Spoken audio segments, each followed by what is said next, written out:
In Arusha daar zijn zo'n 400-500 permanente straatjongens. Het verschrikkelijke is dat ze allemaal lijm snuiven, drugs gebruiken, alcohol, stelen. En we change them to very good boys with a good job.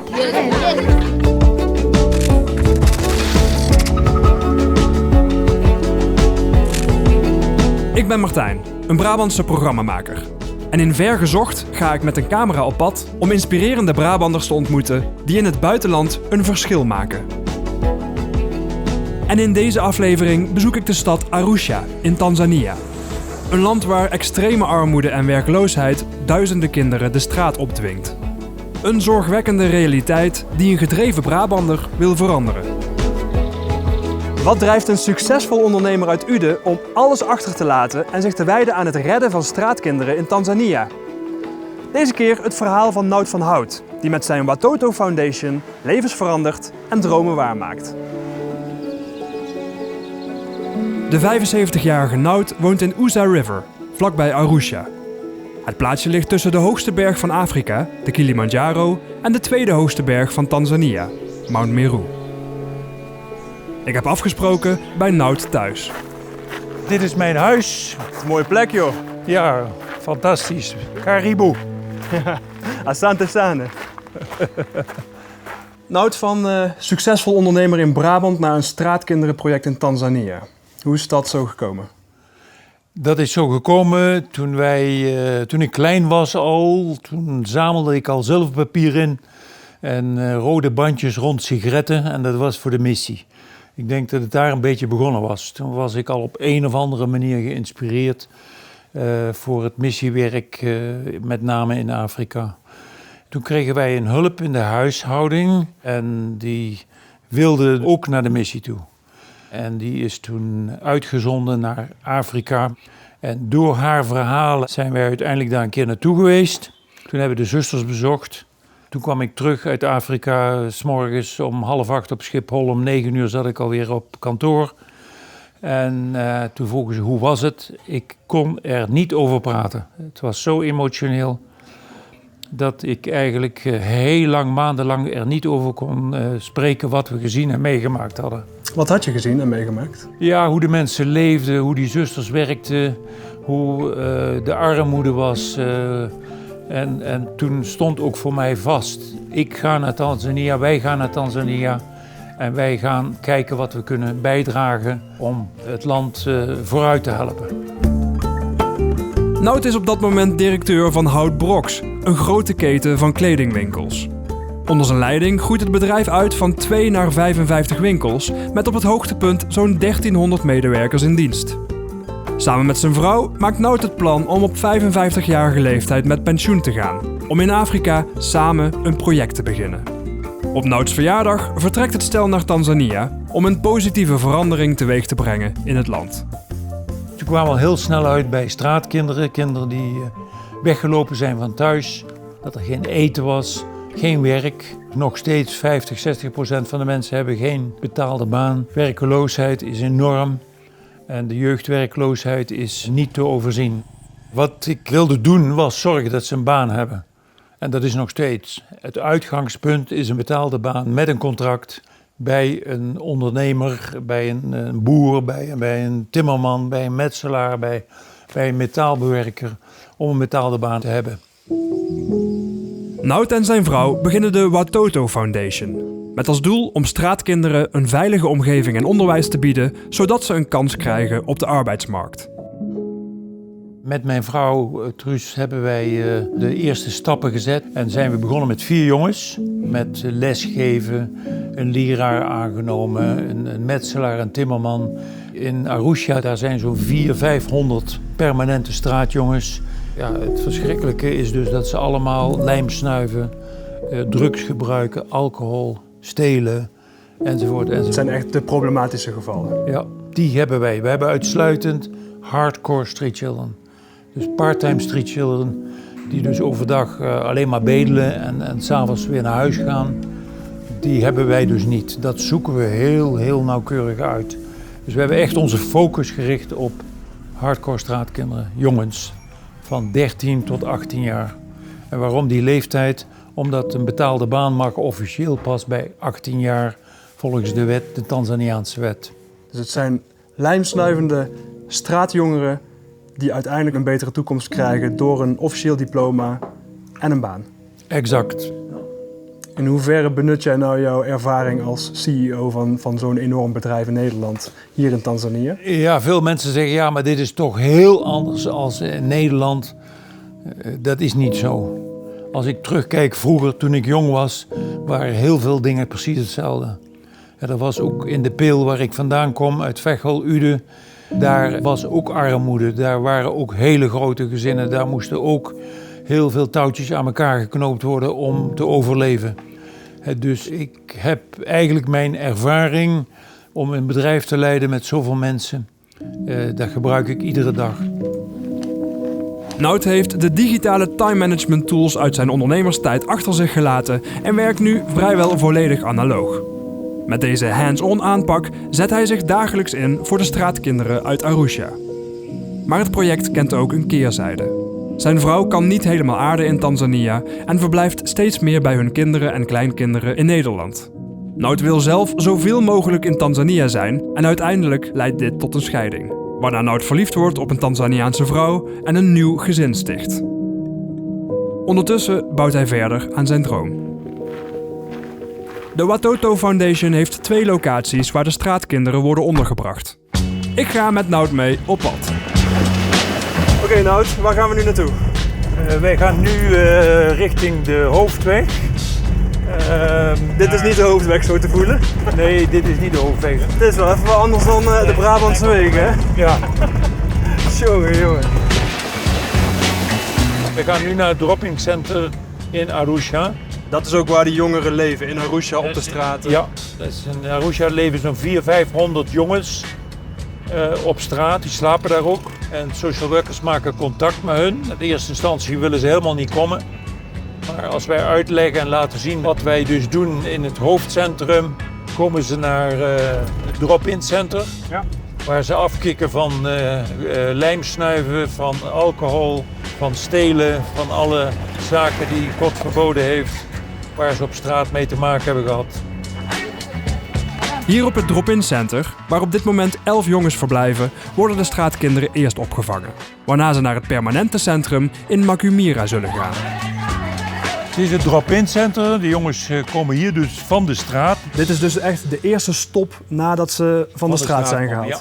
Ja. Hier komen ze terecht. En hoe lang blijven ze hier dan? 3 maanden. 3 maanden hier. Ze slapen hier ook? Ze slapen hier 24 uur, 7 dagen per week.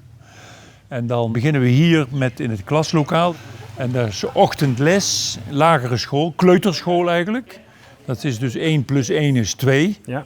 Want de meesten zijn nooit naar school geweest of weggelopen van school. En in de middag doen ze allerlei activiteiten, kleren wassen, in de tuin werken, koken voor vanavond. En dan na 3 maanden gaan ze dus naar Makumira. Dit zijn dus wel jongeren die te maken hebben met verslavingen, die moeten hier afkicken. Met verslavingen, met drugs, met alcohol, met sexual abusing, everything. And we change them to very good boys with a good job. Yes. Kazi Nzuri, Badai.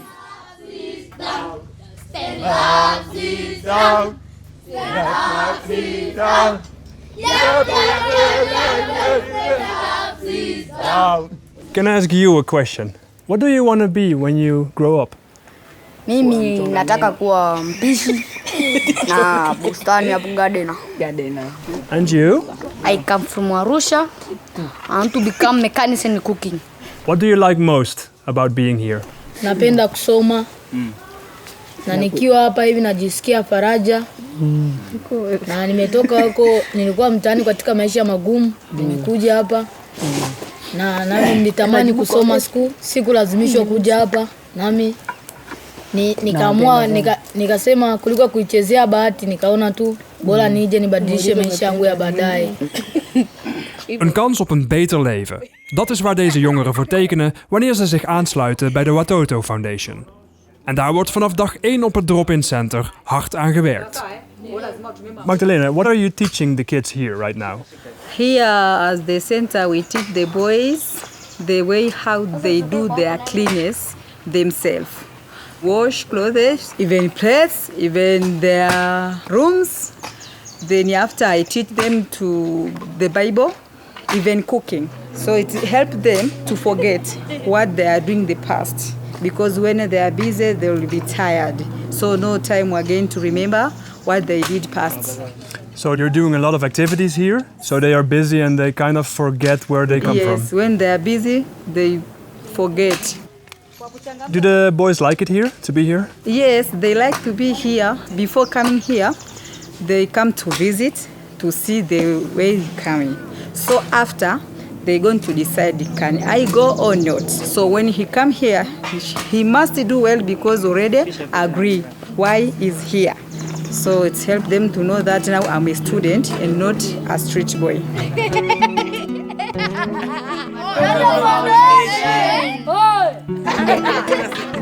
Ja, ontzettend mooi om te zien hoe de kinderen hier weer gewoon even kind kunnen zijn. Kunnen spelen, kunnen leren. Nou, vooral ook de ellende die ze hebben gehad achter zich kunnen laten. En kunnen werken aan een betere toekomst. Want hier in het Drop-In Center is de eerste stap gemaakt naar een betere toekomst. Het is tijd om het Drop-In Center te verlaten. Bye bye, Sante Sana. Nice to meet you. Bye. Samen met Nout proost ik op een geslaagde eerste dag in Tanzania en verheug ik me op de trip van morgen naar het permanente centrum in Makumira.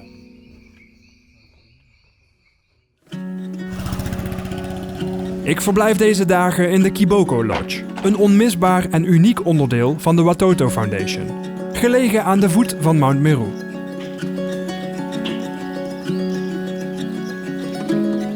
Wat maakt de Kiboko Lodge nou uniek in vergelijking met andere lodges in Tanzania? Het unieke van de Kiboko Lodge is dat wij samenwerken met de Watoto Foundation. En onze jongens die graduated zijn, na 6 maanden gewerkt te hebben in een andere lodge, komen ze hier voor een jaar of iets langer. En dan hebben ze dus zoveel ervaring opgedaan, zodat ze gemakkelijk in een andere lodge kunnen werken. Het zijn dus exclusief oud-studenten die hier werken. Exact, ja, en dat is het unieke. Ja. En dat ze allemaal weer een betaalde baan hebben, een goede betaalde baan, omdat ze dus heel veel ervaring op hebben. Ja. Ja. En zo garandeer je ze dus een baan. Ja, en met een werkloosheid van 50-60% in Tanzania is dat heel uniek. Ja. Geeft het jou veel voldoening als je de jongens hier aan het werk ziet? Super, ook als ik hier loop, dan heb ik zoveel voldoening en trots dat we dit hebben bereikt in een land waar het toch niet makkelijk is. Heb je nou ook persoonlijke opofferingen moeten doen voor je werk hier? Ik heb grote opofferingen moeten doen. Ik heb Nederland verlaten, mijn vrienden, mijn bedrijf. En ik vond ook dat ik een heel nieuw leven moest starten. Dus ik heb echt afscheid genomen van Nederland. En dat is een hele grote opoffering. Ook van mijn familie. We gingen maar 1 keer per jaar met mijn vrouw naar Nederland. Kinderen kwamen in het begin hier. Dus wij zagen de kinderen 2 keer per jaar. En dat is uiteindelijk een hele grote opoffering geweest. Ja. Je moet prioriteiten stellen in het leven. Hè? En je moet dat doen wat jouw gevoel zegt wat je moet doen. En daar heb ik heel goed naar geluisterd. Voel je je nou trots als je ziet wat de kinderen hier bereiken? Ik voel mij apetrots wat wij bereikt hebben tot nu toe. Want alle jongens, 1350 nu, die zijn allemaal vertrokken bij ons uiteindelijk met een betaalde baan. En dat is heel uniek in een land waar die werkloosheid zo groot is. Ja. Hoogste tijd om het centrum in Makumira te gaan bezoeken om te zien hoe de jongens worden opgeleid. Zo, ja, hier zijn we dan bij Watoto Foundation. Welkom, Karibuni. Dankjewel. Dit is waar de jongens echt worden opgeleid. Hier worden ze opgeleid. Hier gebeurt het allemaal. Het is 7 hectare groot. Landbouw, veeteelt, tuinbouw, vocational training. Daar hebben we de scholen, daar hebben we de keukens. En hoeveel kinderen zitten hier? Er zitten nu hier 55, 56 jongens. Tussen 13 en 18 jaar. Kunnen we ze zien? We gaan kijken. Ze zitten in de klas allemaal, braaf. De jongens die van de drop-in komen, die beginnen dus hier. Jumbo, Karibuni, how are you this morning? Jumbo? There's one hiding. There's one hiding. Oh, he's a bit shy. Hallo Jumbo. We zijn hier in de kleuterklas. Dit is de kleuterklas waar de jongens dus beginnen als ze komen van de drop-in centrum. Hier zijn ze 3-4 maanden afhankelijk van het resultaat. Doen ze examen en dan mogen ze naar klas 1. Good morning everybody. Dit is MEMQA 2, 1 jaar voor het eindexamen. Dus volgend jaar gaan ze naar MEMQA 3. Oké. En is het hier puur theoretisch wat ze aan les krijgen? Dit is puur theoretisch, ja. De jongen die midden voor zit, dat is de meest getraumatiseerde jongen die we ooit gehad hebben. Ja. En die heeft heel veel meegemaakt, zowel thuis als op straat. Ja, het is allemaal heel moeilijk geweest. Ja. Wat voor trauma's hebben deze jongens mee te maken dan? Trauma's van thuis, dus dat er geslagen wordt, geen eten is, gepest worden. Alle vormen die maar mogelijk zijn. De jongens zitten niet graag in klas, je kan het misschien wel zien. Ze willen het liefst naar buiten en andere dingen doen. Auto's repareren, carpentry. Kijk, en hij is een tekening aan het maken. Terwijl hij eigenlijk moet luisteren naar de teacher. Ja. Nou, zo ging het vroeger bij ons ook, hè, Nout? Ja. Oké, dit is klas 7, oftewel MEMQA 3. We hebben dus 3 groepen. Hier zijn onze jongens die eindexamen doen. En dan zijn ze afgestudeerd? Zijn ze afgestudeerd, dan gaan ze stage lopen, 6 maanden. Ja. En dan hebben ze daarna een betaalde baan. Gegarandeerd? Daar zorgen wij voor. En dat lukt nog tot nu toe altijd nog. Omdat onze jongens dus multifunctioneel zijn. En ze kunnen dus wat ze heel graag willen doen, laat maar zeggen kok worden. Ja. Maar ze kunnen daarna ook repareren en tuinbouw doen, groentes kweken. Maar is het dan zo dat ze al die disciplines hier leren? Die leren ze allemaal, alle disciplines. Alleen de laatste 18 maanden specifiek wat ze willen worden. Oké, dan gaan ze voor de specialisatie en daar studeren ze ook op af. Ja.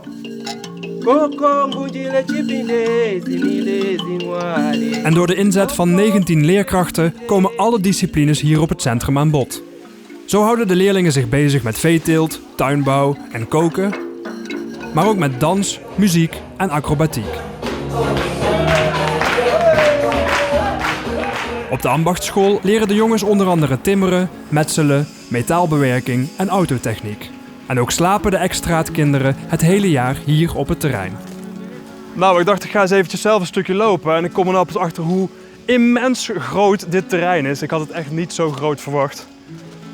Maar dit is dus waar het gebeurt. 64 jongens die hier na het drop-in center terechtkomen. En ja, wat wel leuk is om te weten is dat toeristen die zijn hier niet welkom. Dus bijzonder voor mij om hier een uniek inkijkje te krijgen in dit prachtige project.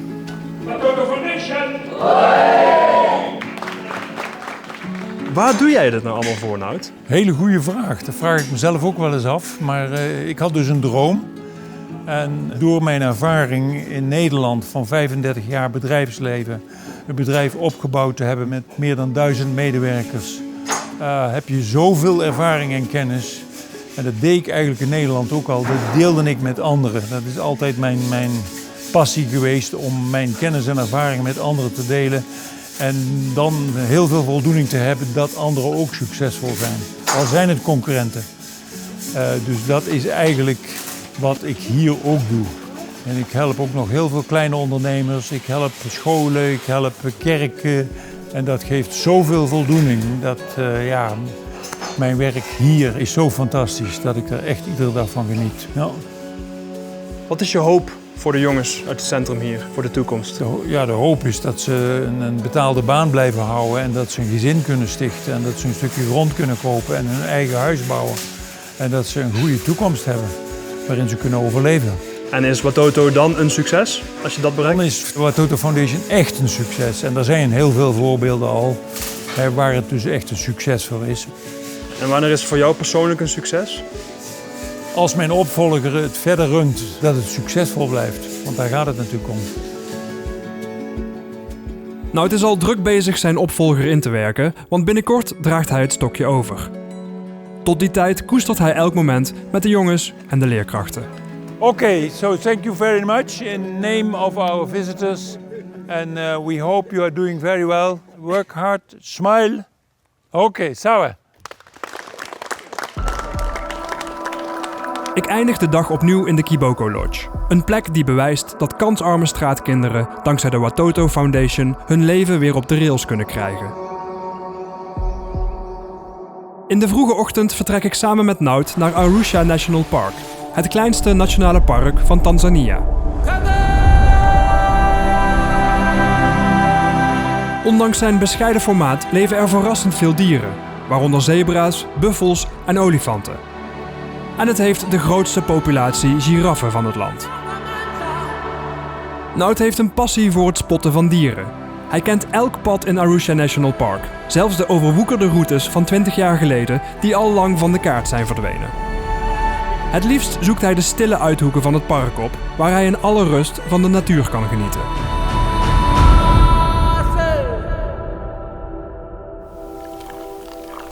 Koffie met uitzicht. Koffie met uitzicht, ja.